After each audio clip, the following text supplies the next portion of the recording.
Hi everyone and surprise! It's a new episode of Surprise Guest with Pia Arcangel kung saan ang bawat talakayan, bawat pag-uusap, bawat conversation ay isang malaking sorpresa dahil hindi ko alam kung sino ang ating makakasama today, hindi ko alam kung sino ang ating guest, pero sabay-sabay nating huhulaan at makakatanggap tayo ng isang set of clues which I will be receiving right now. Silipin natin and you can guess along with me. Meron siyang 1 million followers sa Facebook. Ooh! 1 million followers on Facebook.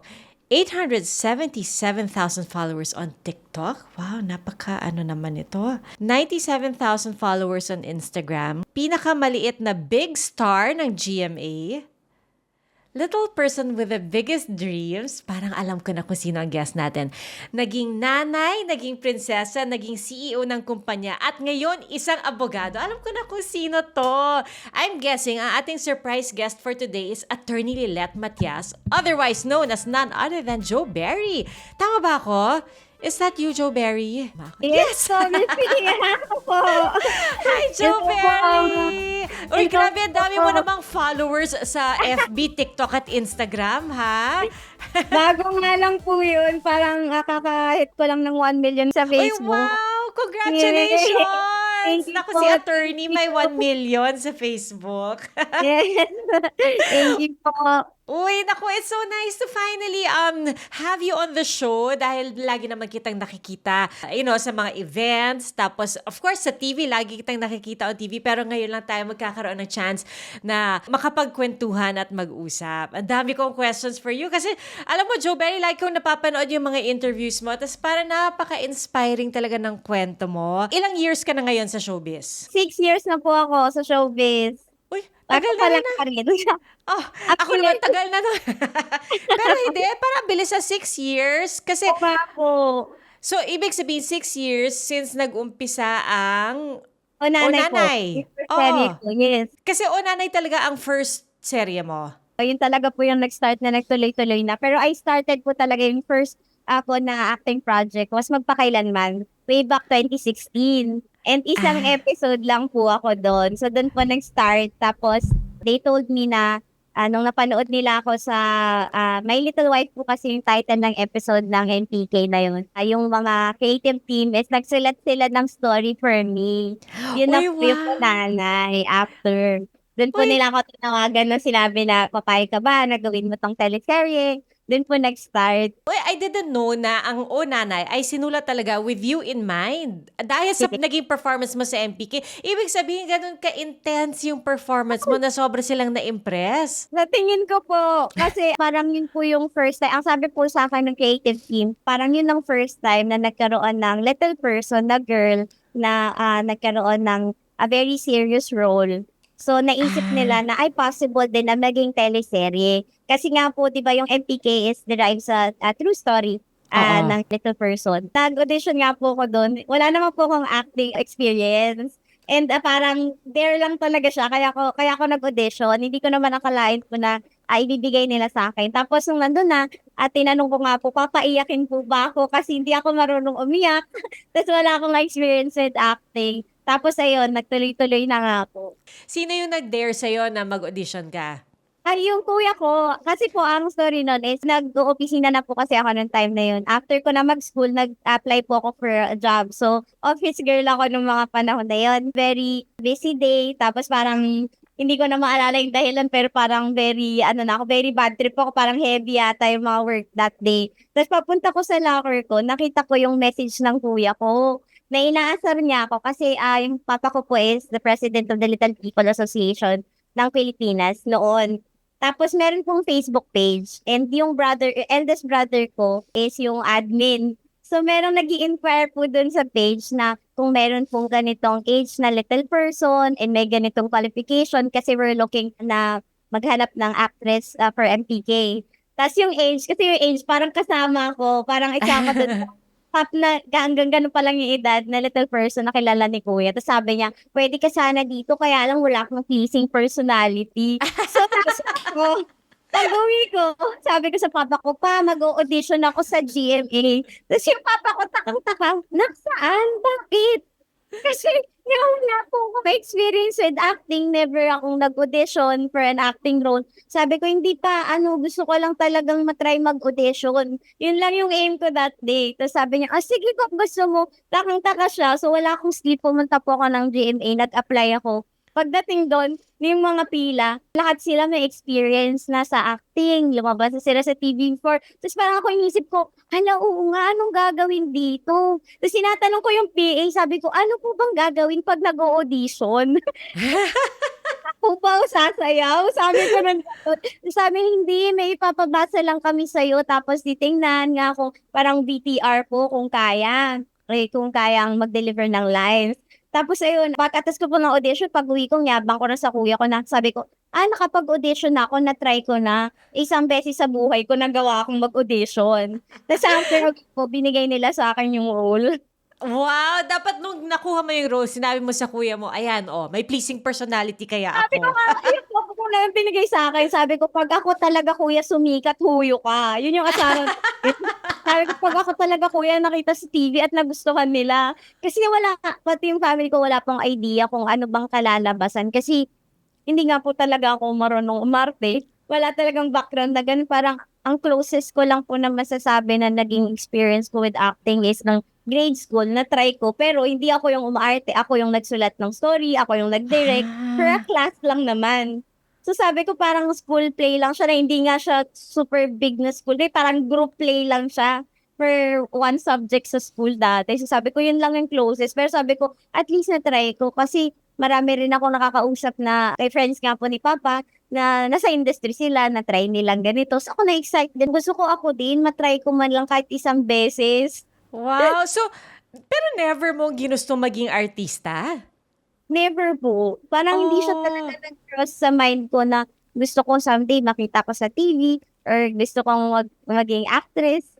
Nakikita ko naman po before kasi si Papa sa mga most of the time interviews, parang ganito. Oo. And documentaries, gano'n din. Nakaka-extra pa nga po ako dati. Naranasan ko po dati parang elementary tapos high school. Na-feature po ako sa Eyewitness naman. But that was because of Papa. Hindi naman talaga sa akin nagre-revolve yung story. Parang nadamay lang ako kasi anak ko ako. Yun lang. And di ba pagka-docu naman po, wala kang script, you don't need to Oo. cry. Hindi parang walang mga ganong eksena. Talagang ikaw lang, susundan ka lang ng camera, titingnan nila kung paano yung buhay mo. Ganun lang. Pero yung acting po wala talaga. So dun sa episode na Magpakailanman, yung unang sabak mo, may crying scene dun? Meron po kasi yung role ko Ah. dun is little wife siya. So yung husband niya is an average height person, tas ayaw din sa kanya nung family nung guy. And nagkaroon din ng struggle kasi lahat din ng anak niya is average height. So malaki yung adjustment, parang ganun po yung naging takbo ng story. And ang ganda, ang dami kong natutunan nung ginawa ko po yun. Tas after na mapalabas, saka ko na-realize na itatanong ko sa papa ko kung kilala niya po ba yung may-ari ng story. And turns out, kilala niya. Ah. Nagtatrabaho po siya before sa papa ko. So, Wow! kilala ko rin siya firsthand, family friend po. So, sabi ko, hala, sa akin pa napunta. Tapos, kilala ko, kaya pala mga iniisip ko, parang kilala ko yung mga characters. After ko nagawin, tsaka ko na tinanong si papa. Parang talagang itinadhana para sa'yo, no? Feeling ka, ang dami pa rin sasabi. So, ngayon feeling ko, sabi din po, anong lang naging director ko nga po na si Direk L.A. Madrideos, sabi niya, kung gusto mong ituloy ito, may future ka dito. Kasi sa BPO company po ako nag-work before. So, nung binigay po at nagawa ko naman ng maayos, and pinagpipray ko po, sabi ko, siguro ito din kasama po ito sa purpose ko. Kaya napunta ako dito na hindi ko naman na-expect. So growing up, ano yung talagang pinaka-goal mo for yourself? Pinaka-pangarap mo para sa sarili mo? Talaga, gusto ko po talaga maging abogado. Wow! Talaga Totoo! yung opo, it's a dream that I share with my papa. Tapos ang naging dahilan din po is naka-graduate na po kasi ako ng college. Pero ang course na kinuha ko is computer science kasi inisip ko po nun, youngest po kasi ako sa 4 na magkakapatid and lahat ng kapatid ko meron na silang work ng time na nag-graduate ako ng college. Pero ang usapan kasi namin ng papa ko, after ko graduate nun, proceed ako talaga with law.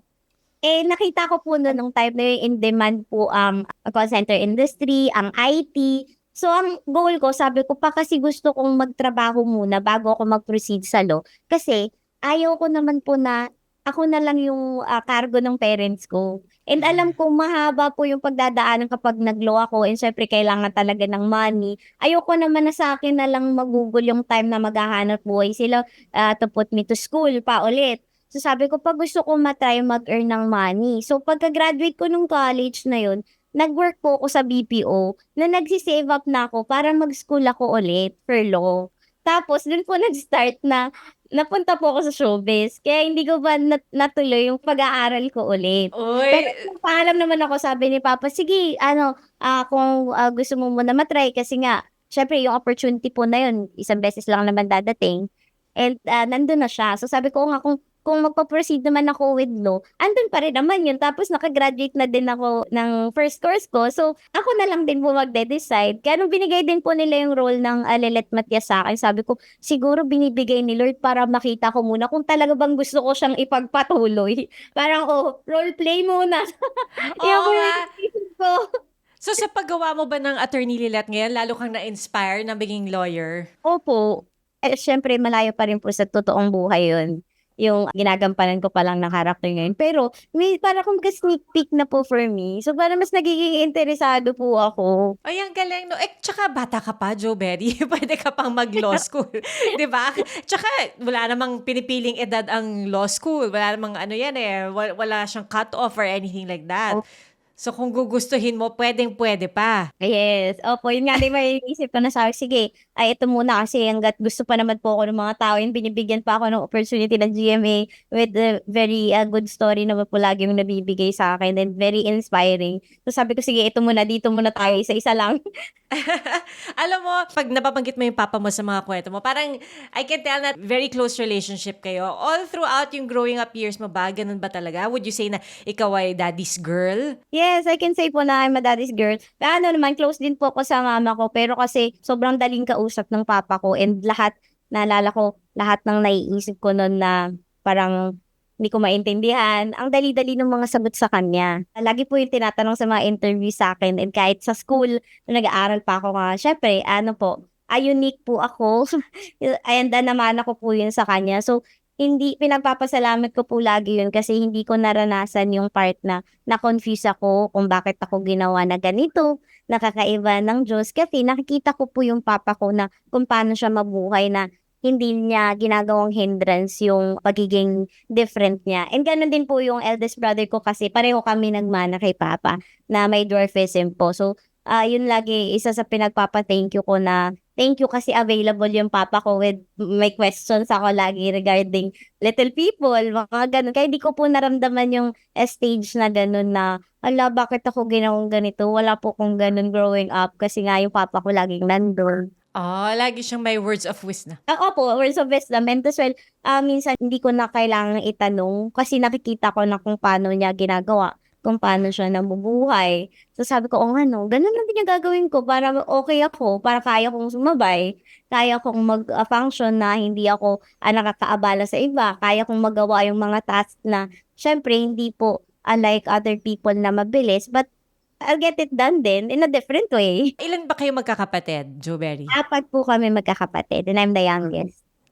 So ikaw ba only girl? Ay, hindi po, 2 po kami, may ate po ako. So, yung kuya ko po, sa papa ko na panganay, and yung second brother ko po, mana naman sa mama namin, and yung ate ko, mana naman po din sa mama namin, and ako. Okay. Sobrang equal po yung partition ng parents ko. Kasi yung mama mo is average Average size. size po. Yes. Oo. So, teka, sinong kuya yung laging nang-aasar sa'yo? Yung panganay. Pareho sila, pero mas malala yung panganay. Siya si Kuya Pleasing Personality. Yes, si Kuya Junior shot po ni Papa, si Kuya Peg. Okay. Sige. So, growing up, kayong magkakapatid, parang wala, normal asaran, ganyan. Yes, opo. And yung mga tasks sa bahay, hindi pwede na, hindi ibibigay sa akin kasi syempre babyhin ako. Baby po ako ng family, pero pagdating sa mga gawain at sa mga utos nila papa at mama, kailangan susundin mo. Wala Kailangan kang kahit ano choice. ka, assignment ka. Opo, hindi na Oo. pwede, ay sige, wag mo ipagawa sa kanya kasi hindi niya kaya. Wala pong ganun sa amin. Minsan pa rin ako na, maglinis ka, magwalis ka, ganun. Pero syempre yung mga tasks naman po na kaya ko. Kasi Oo. sa ate ko, separate ganun. Okay. And so sa school, hindi ka naman nahihirapan sa school kasi same school kayo ng kuya mo tsaka ng ate mo. Yes po, pero malalayo po kasi yung agwat, gano'n. Ano naman Ah, po, hindi ko naman din masasabi na nahirapan ako sa school kasi nakasabay naman po and yun, hindi ko din po thankful din ako kasi marami akong friends and 'pag tinatanong nga po kung naranasan ko ba yung usual na bullying, siyempre yung mga tingin, yung mga tatawagin ka ng kung ano-ano, yes, of course, hanggang ngayon pagka naalala ko nag-o-office ako may mga gano'n pa rin. Pero yung malalang bullying parang hindi naman ko naman po naranasan kasi nakikita rin naman nila at siguro nilalaban din if ever. malaking bagay rin kasi yung marami kang friends to surround you, no? Yes, opo. And siguro na ano din po kasi nakatulong din na nakikita nila na maingay ako, hindi ako yung mahiyain. Kaya yata ako wala rin ng away sa'kin nung bata ako. Kasi nga, lumalabas yung pleasing personality mo. So, Siguro po. Joeberry, ilang taon ka na ngayon, Joeberry? I'm 30. Wow, 30. Pero Yes tingnan mo po. naman, so fresh, oh. Parang walang kaguhit-guhit sa mukha. Thank you. Sabi po ng papa ko, baby ako forever. Ay, sweet naman ang papa mo. So at this point, Joeberry, syempre, I mean, I would assume na ikaw ay very happy sa takbo ng career mo. Nasa showbiz industry ka ngayon, improving your craft, tapos tuloy-tuloy ang good projects. Na alam mo, parang lahat ng roles mo napaka-bigat, no? Napaka-serious ng roles mo. Opo, isa po yun sa lagi ko ring pinapagpasalamat sa GMA na lagi nilang binibigay na role sa'kin is something na very inspiring for the viewers and sa akin din po, sa sarili ko. 'Pag binibigay na sa'kin yung character, nai-inspire ako na gano'n yung kalalabasan. Kaya po nagsisikap din ako na magagawa ko siya ng maayos. So, yung una yung Onanay. And then Opo. next yung Little Princess. No, Ah, The Gift ah, with Alden Richards. The Gift. Okay. And then Tapos, Little Princess. sumunod doon. Okay. Opo. Tapos pang-apat po yung ngayon, yung Lilet Matias. Tapos, lagi kang may matinding kaaway rin, di ba?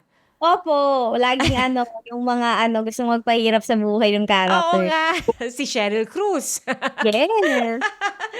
Tama, di ba? Si Cheryl Cruz ang naging kaaway. Kaaway Ngayon siya po, ngayon. opo. Oo, Opo, kaaway siya ngayon. yes. Okay. Pero doon sa Onanay, Sherry Hill. Cherry Hill. Okay, Yes. tama. Gusto mo pa magkaroon ng, yung medyo light role naman kahit papano? Opo, gusto ko po actually. And gusto ko lang din po i-add thank you po for making my Saturdays ng bata ako very happy kasi fan po ako ng Art Angel. And nung pumasok na po ako sa industry, sinabi ko yun sa sarili ko na sabi ko sana someday mabigyan ako ng ganong klaseng show. Yung light and educational for the kids kasi nakikita ko din na most of my fans kasi kids. So, minsan nahirapan Ah, ako ma-explain kung bakit ganun yung characters ko. So, sabi ko sana someday bigyan ako ng GMA ng ganung show, kagaya ng Art Angel. Kasi very happy po akong gumigising ng Saturday dati kasi manonood ako doon. So, sabi ko sana mabigyan din ako ng ganun. And interesting yun for kids kung ako yung host. So, sana feeling ko, someday. oo nga, no. Actually, alam mo, now that you mention it, feeling ko kung may Art Angel pa ngayon tayo, kasama ka na agad sa show. Thank you po. Naku, Di ba? sobrang happy po ako talaga Pero, dun sa show na yun. oo nga, no, kung magkaroon ng reincarnation ng Art Angel, ikaw ang perfect na mag-host Kasi nun. Mahilig ka sa art? craft na naalala kong ginawa ko na sumabay ako sa inyo, yung can na lalagyan ng pens pero lalagyan ng design, lalagyan ng bling. Gumawa po talaga ako nung Oh, napanood ko sa inyo. di ba? Bago pa nauso yung Bejeweled, meron na kaming ganon. Yes! Mag-ingat sa paggamit ng gunting. At magpulot ng kalat, Yes, kung magligpit ng kaya natin gamit. ipin, kaya natin gawin. Uy, thank you for watching, ha? Nakakatuwa naman. Masarap naman talaga gumising na maaga ng Saturday. Pag alam mo Eh, wala kang pasok. opo. Kasi di ba dati syempre, pag nagsuschool ka, ang pinakapahinga na talaga yung Saturday kasi you can watch Oo. TV ng mga haba. Hindi ka papagalitan, do your assignment. So, yun na yung Oo nga. pinakapahinga. Oo nga. Tsaka kung education naman pinapanood mo, di Yes, okay opo. lang. Educational and at the same time yung gustong gawin ng bata. Kasi di ba dati kahit Oo. education, minsan nakakatamad lalo na pag math, yung mga ganun. Pero yung kapag arts, ang saya. Ay, nako, nakikita ko na ang next show mo. Alam na natin kung Ay, anong po, next show sana. mo after ng Siguro Attorney po, Linet. siguro po, sabi ko, pag nabigyan po ng syempre gusto ko po ng light din naman. But at the same time, gusto ko pa po kasi talagang ma-explore pa since nag-start talaga ako with drama. Sabi ko siguro meron pang iba naman. Hindi sanga-sanga naman po eh. Hindi naman siya natatapos talaga. So sabi ko sana tuloy-tuloy pa rin ako mabigyan ng heavy. Sige. And at the same time, kung may light, thank you. Pero yun, gusto ko pa po talaga din i-explore lahat ng roles kung mabibigyan ng pagkakataon. Sa 6 years mo in the industry, Joe, ano yung parang masasabi mong most enjoyable part of being an actress? Interesting topics and insightful conversations with one of the country's veteran and most award-winning journalists, Howie Severino. The Howie Severino podcast was hailed as one of Spotify's best new podcasts and has consistently been one of the top Philippine podcasts since its launch. The Howie Severino podcast. New episode streams every Thursday on major streaming platforms. Sa 6 years mo in the industry, Joe, ano yung parang masasabi mong most enjoyable part of being an actress? Siguro po the part where I can wear different hats. Kasi hindi naman lahat ng trabaho may ganong parts.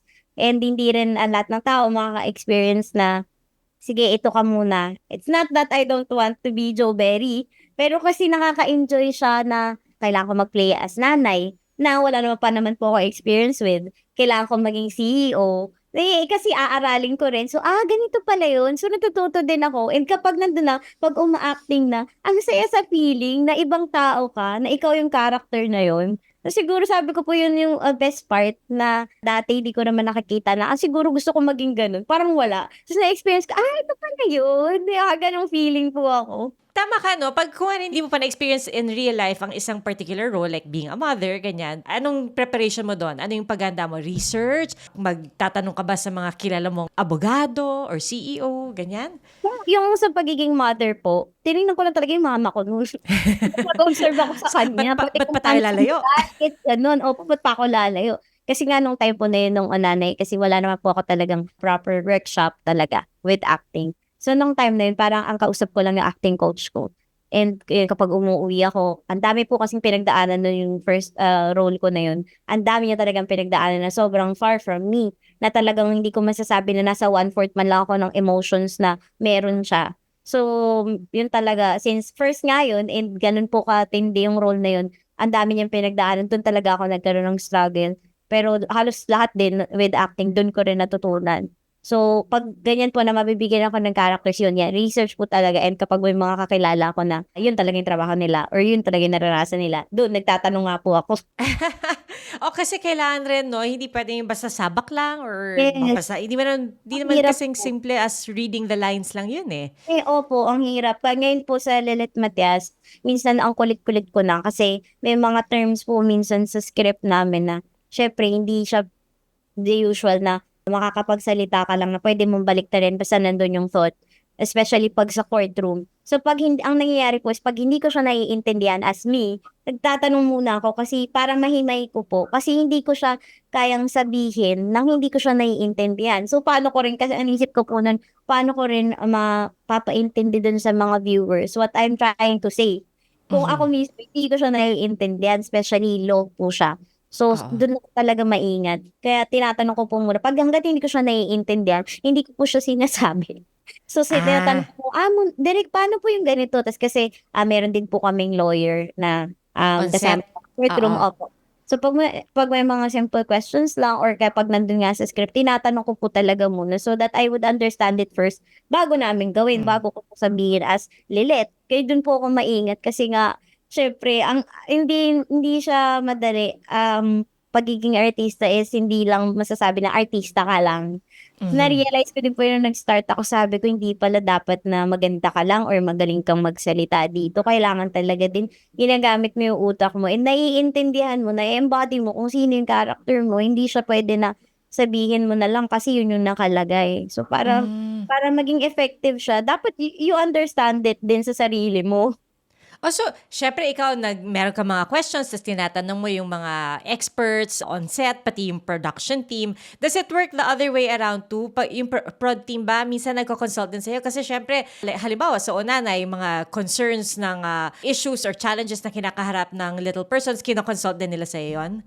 Yes, opo. Meron po kami nga gano'n na yun nga po nag-start ako nung may mga tanong sila na okay lang ba na ito yung tawagin, nangyayari ba talaga 'to, may narinig ka na ba na ganito? Opo, nagtatanong sila ng mga gano'ng concern sa akin. Pero sinasabi ko nga po do'n, masuwerte po kasi ako na hindi ko naranasan yung bullying. Marami kasing part lagi po na may bullying na gano'n. So ako, sinasabi honest po talaga sabi ko, kailangan po natin magtanong din sa iba na nakaranas talaga na ginawa yun. Ako, sa personal experience ko, hindi ko naranasan yung hardship na gano'n. Pero alam ko, it happens. Kasi nga pag Oo. nagtatanong po sila, syempre, hindi naman nila pwedeng masabi na, ganito yung mafe-feel ko. Kasi magkaiba naman po, hindi naman sila little person. So, yes, they ask din questions kasi maingat din po sila. I think as ano rin, no, parang kasi nga sabi mo in your experience yung bullying was not hindi yung kasing tindi ng napapanood natin on TV, 'di ba? Siguro malaking bagay rin doon is because you're also so confident in yourself. Meron kang deep-rooted confidence in yourself. Kaya 'di ba parang hindi ka istorbohin ng mga tao. Yes, I think po, nakatulong din yun na ganun nga po, na ganito po yung personality ko. Kaya, bago pa naman po kasi ako maging artista, ganito na talaga ako magsalita, ganito na ako pag nakikipag-usap sa iba. So, siguro kaya nga, ayaw din nila ako awayin. So ngayon na artista ka na, Jo, I'm sure ang dami na nagpapapicture sa'yo, ang dami lumulapit sa'yo kapag ikaw ay lumalabas. Nahirapan ka ba mag-adjust sa ganon? Nung umpisa po, kasi hindi nag-sink in sa akin na gusto ko ng mga tao, na gano'n, na talagang pagkakaguluhan nila ako.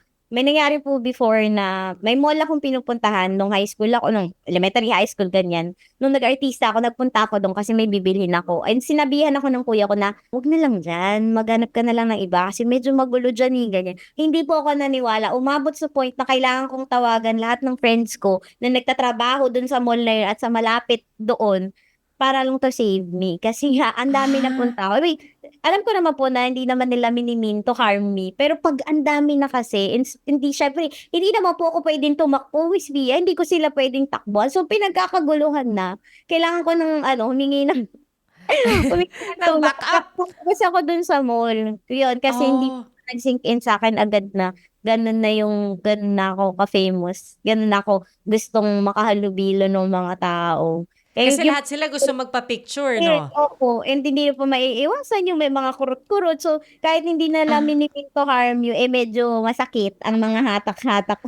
Kasi nga madami na po, and hindi ko na magawa yung kailangan kong gawin dun sa mall na yun kasi nga ang dami na po, nagkakagulo na yung mga oh. tao. So, yun lang. So, hindi ko agad siya na isip na, ay, oo, may mga kailangan ko na mag-adjust sa part na yun na yung mga nagagawa ko before, hindi ko na fully magagawa ngayon kasi nga, syempre, yung mga tao is excited na lagi to see me. So hindi mo nabili yung bibilhin mo sana? Hindi po, kailangan namin i-adjust agad. Ay, nako, sayang. Nakaka-excite na po ako, niya ako nung kasi syempre, yung mga stall doon, hindi bumibili pero ang daming tao. May nakabala ako. So ngayon, kailangan may kasama ka na pag Yes, lalabas opo. ka. Hindi na Oo. pwede na ako na lang. Oh, Kailangan oo. kasama na. And Oh, pipiliin na lang, syempre di na pwede maglakad sa kalsada ng basta-basta na lang. oo nga. Tapos kailangan nag-aayos ka bago ka lumabas ng Yes, bahay. ako. Kasi nga sabihin nila, ay, iba yung itsura mo. Alam mo siguro in any person's situation in life, ano man ang sitwasyon nila sa buhay, no? Parang may mga advantages, may mga challenges. Para sa'yo, what challenges do you find and what are also the advantages you find in your situation or in whatever place you find yourself in? Right now po, yung feeling ko yung advantage na nakukuha ko with showbiz is that I have a bigger platform. Kasi mula bata pa po ako, lagi ko na yung naiisip na at some point, gusto ko na yung mga taong nakakahalubilo ko is kahit papano, may part nila na ma-inspire sa kung paano ko mamuhay. Pag prayers ko po lagi nun, gusto ko lang talaga ang marating ko sa buhay is maka-earn ako ng living na masusupport ko yung sarili ko and yung family ko. And at the same time, yung mga tao na makakahalubilo ko along the way is ma-inspire sila kahit na konti with how I live my life. And nung binigay po sa akin yung opportunity na maging artista, naisip ko na isa yun sa answer ni Lord sa prayers ko. Na, o sige, ilalagay kita dyan. And since ako po yung isa sa unang little person na nabigyan ng pagkakataon na magkaroon ng mga serious roles sa TV, marami po kasing nagme-message sa akin na gano'n. And isa yun sa nagiging inspirasyon ko din na pagbutihan palagi. Kasi sinasabi nila sa akin na pag napapanood kita, nai-inspire ako. And meron pa po din minsan may sakit sila. Kahit hindi ko sila kakilala, natatouch ako dun sa sinasabi nila na nababago ko yung buhay nila at some point.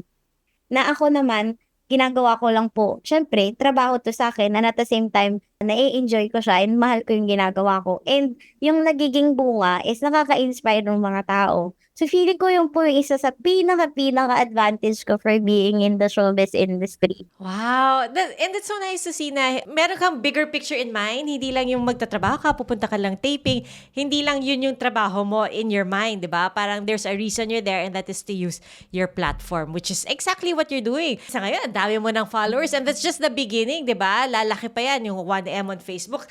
Hindi naman hihinto sa 1M yan eh. Sana po, sana. My question now, Joe, is kapag hindi ka busy with your work or using your platform to pursue your advocacies, ano yung gusto mong gawin? Ngayon po, Shopping? hindi po. Actually, hindi rin ako mahilig ng shopping. Ngayon po talaga na-enjoy ko is yung quiet time. And yung, pag nag-journal po kasi ako, matindi po kasi yung pinagdaanan ko ng 2021. So, I'm still healing from it. And hindi ko po alam kung kailan sana dumating po yung time na mag-heal talaga ako from that completely. Pero ngayon, pag wala po ko talagang work yun and to spend more time with mama. Kasi po nung 2021 is, hindi ko alam ko, okay, sabi ko, nung 2021 po kasi matindi yung pinagdaanan namin with pandemic. So, my whole family got COVID. And then, 3 of my family members died. Days apart lang. So, I lost my lolo, I lost my papa, and I lost my eldest brother. So, talagang ininda ko po yun ng matindi until now. Tapos, ano po nun, naiuwi namin yung earn ng papa ko was September 22. And then I have to go to lock-in ng 25. Nag-lock-in ako for Little Princess. So, hindi ako nakapag-grieve. Pero ano naman, by choice naman din po yun. Kasi binigyan naman ako ng pagkakataon ng GMA. After po nung nangyari sa amin, sinabi nila sa akin na the show will wait for you if you can't do it right now. And sabi ko naman, gusto ko siyang gawin. Kasi nga, yun po yung last din. Ang manager ko po kasi is yung eldest brother ko. Yung sabi ko, pleasing personality. So, inisip ko po nun, yun yung last show na siya yung nag-asikaso. Siya yung talagang, siya yung nag-close ng deal na yun, kumbaga, for me. So, sabi ko, gusto ko pa rin siya gawin. And kasi huli pong nawala yung papa ko. So, nagpaalam ako nun. Kasi nga, parang, akala ko talaga makakauwi pa siya. Akala ko magkikita pa kami. So, pinaalam ko po nun na if pwede akong tumuloy dun sa show. Kasi nga, gusto kong gawin. And yun nga, dahil nauna si kuya. So, sabi ko, gusto ko pong i-honor pa na gawin yun for him. So, sabi naman ni papa, sige anak, ituloy mo lang yung laro mo. And after, nag-i-empake na po ako nun, yun, tumawag yung mama ko na wala na nga po. So, hindi ko sila nakita. Parang wala akong proper goodbye. And I have to go to lock-in na. Tapos, yung mga ko po, yung mga breakdown ko, kapag parang nararamdaman ko na, okay, wait lang kasi may kailangan pa akong gawin. Ganun ako sa sarili ko. And niloloko ko rin po na, nung nandun ako sa lock-in. Kasi yung story din po ng Little Princess is, may mga parts doon na medyo close sa akin. Especially yung part na nalagay sa ICU yung dad niya. May mga dream sequences. So, yung mga iyak mo doon, Miss Pia, totoo. Tapos kapag nag-cut na hindi ko kayang mag-cut pa. So, they give me the time. Sige, umiyak ka lang muna dyan. Parang gano'n. Tapos lahat sila, parang nararamdaman ko na ingat sila kasi alam nga po nila yung pinagdaanan ko. And yung lost ko na yun is sobrang araw lang po yung pagitan. Yung kuya ko nawala ng August 26, ang lolo ko nawala ng September 1, ang papa ko nawala ng September 21. So, ayun. sabi ko, lahat ng tears ko, sabi ko, okay, papakinabangan ko na lang siya. Yung iiyak lang ako pag may bayad. Yun na yung joke ko sa sarili ko para, pero yun naman, nagamit naman. And pag pinagdadasal ko po, niloloko ko si Lord, sabi ko, siguro kaya niyo po ako binigyan ng ganito kahirap na memory or na pagdadaanan para kapag may mga iyakan scenes, may bala na ako. Kasi nung nag-start po ako sa showbiz, kapag may mga kailangan iyakan, medyo nahihirapan ako kasi nga, di ko naman po masasabi na perfect ang buhay ko. Pero masasabi ko naman po na growing up, happy naman yung buhay ko. I have a complete family. I know that I'm full of love. I'm loved by my family, by my friends.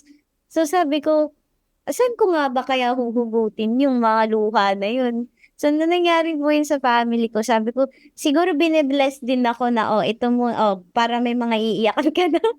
Para puno ka na ng, ng emosyon when you need one. Parang anything is available na may makukunan na po ako. So, yun, right now po, pagka may mga moments na makakapahinga ako, ay sinispend ko lang talaga siya with my mama and with myself din na tinutuloy ko po yung importante po sa akin kasi yung pag-journal ko every night. Since pagtuloy-tuloy ang taping, pag-uwi talagang tulog na, hindi ko na po siya nagagawa. So ngayon sabi ko, nagko-concentrate ako doon kasi nga gusto ko kahit pa paano na mariremind ako ng kung paano ko before, kung paano ko i-handle yung sarili kong emotions and yung thoughts ko. So, yun po ngayon. Yun doon ako nagko-concentrate when I have free time. Yung pagjo-journal mo, was that recommended to you as part of the healing process or naisipan mo lang tong gawin? Or dati mo na siyang ginagawa? Dati ko na po talaga siyang ginagawa. Kasi importante sa akin talaga yung writing. And hindi naman po siya something na nire-recommend sa akin na gawin ko for the healing part. Kasi lagi ko nga po sinasabi yung kapag sinishare ko po yung kwento ko na to na gano'n yung pinagdaanan ng family ko, I just want to share it, hindi na sabi ko nga minsan, I hope you don't feel bad na kwento ko na ganito. Kasi hindi na rin naman po siya secret. And ang dami na rin nakakaalam na ganun nga. Ako, opo, nahihirapan ako and nandun pa ako sa part na healing stage and naintindihan ko po yung part din na never na ako mabubuo like I was before. Pero I'm working on it and naintindihan ko din na may plan, kaya kailangan mangyari yun. Hindi ko pa naiintindihan, hindi ko pa alam na yun kung ano yung mismong dahilan. But someday, I know, I will understand it. Pero yung parts na syempre masakit siya. Yeah, I have to deal with it on my own. Walang ibang makakatulong po nun, kundi ako lang din. Tsaka syempre si Lord na mas magkaroon ako ng strength and pananaw ko and yung paningin ko sa pangyayari nun is not just to hurt me lang. And it's part na kailangan kong pagdaanan siguro para rin po magawa ko kung ano man yung kailangan ko pang gawin, yung purpose ko pa. So, dun, iniisip ko nga, yun po na kasi marami pa akong roles na kailangang gawin. Kaya may mga hugot na doon. Oh, nako Jo Berry, thank you for sharing that with us. I mean, I'm sure hindi siya madaling ungkatin or pag-usapan ng madalas, but it's also great to hear that you are on the journey of healing, recovering, or just that process of finding yourself and what this whole situation means for you. And I'm sure may inspire to do the same that you're doing, na to journal, whatever, it doesn't have to be same situation, pero 'di ba? Feeling ko nga lost art na rin yung journaling, lost practice na siya kasi 'di ba parang lahat ng tao cellphone na lang. Yes. Nasa cellphone na lang, 'di ba? Journal nila yung kanilang notes 'di ba po? Oo. Pero sana sana po. Ang sarap siya na sinusulat talaga. Yung pag nagsusulat ka, nagdidikit ka rin ba ng mga picture or meron ka mga mementos na dinidikit? Ay, wow. Napaka-precious. Nakapadlock ba ang journal mo? Hindi naman po, pero walang nakakakita. Okay. So, secret siya talaga. Secret talaga. So, ngayon na ikaw ay a very prominent figure in showbiz and ikaw ay, di ba, spokesperson ka na rin for your, for the little people community. Nagkakaroon ka ba ng conversations with them kung ano yung mga dapat gawin? May feedback ba sila binibigay sa'yo? Sa mga roles na ginagampanan mo, meron ba sila mga requests sa'yo na, Joe, gawa ka naman na ganitong show para to bring attention to certain issues? Right now po, ang mga nakakausap ko pa lang talaga is yung mga personal na friends ko po. Kasi before, yung gumagawa rin ng ganyan, si Papa.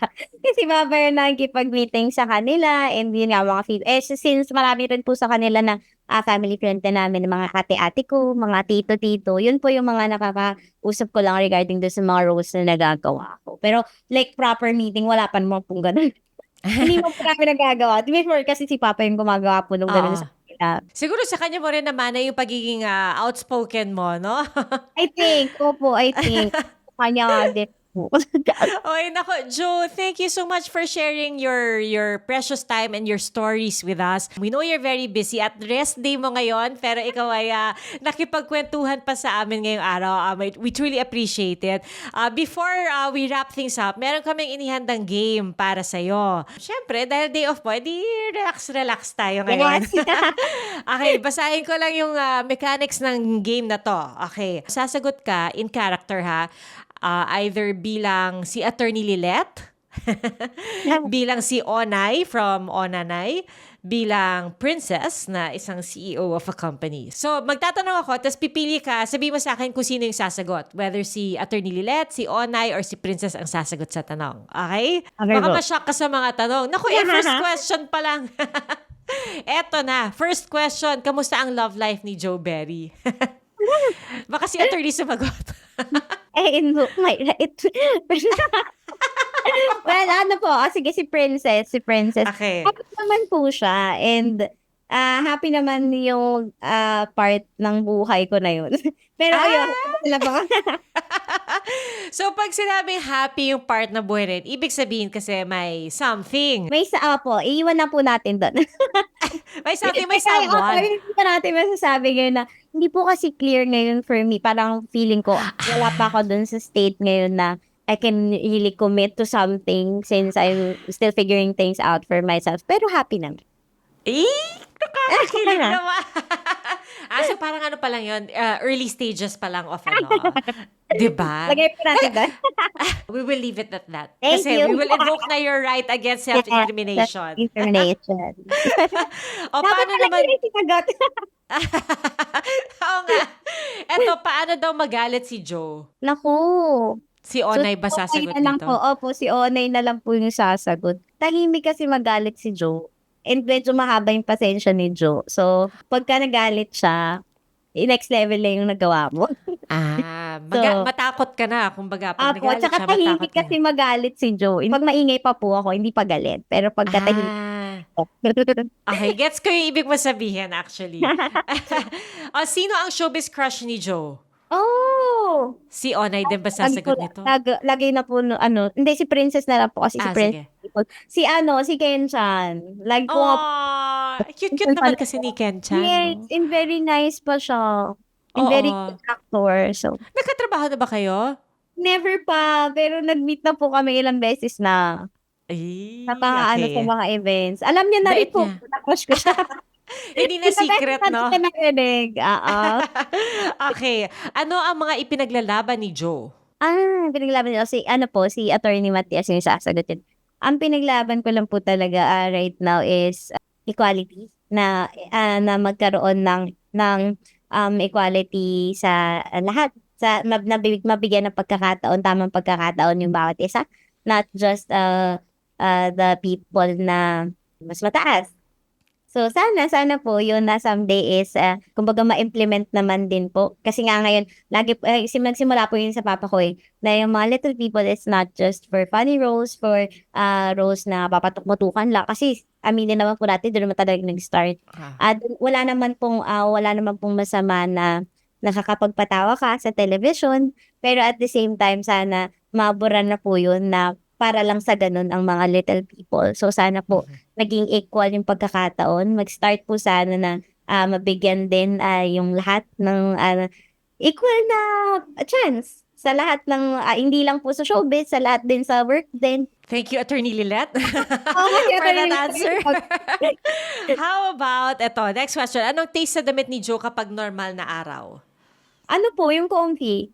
Okay lang kahit baggy shirt, basta comfy. Yun po talaga. Si Comfort Princess sasagot. Yes, comfort over everything else, Yes. no? Kapag galit si Joe, ano ang nagpapakalma sa kanya? Paano ba? Last question natin Puro yan. ano Nako. po, si Princess din po ang sasagot nito.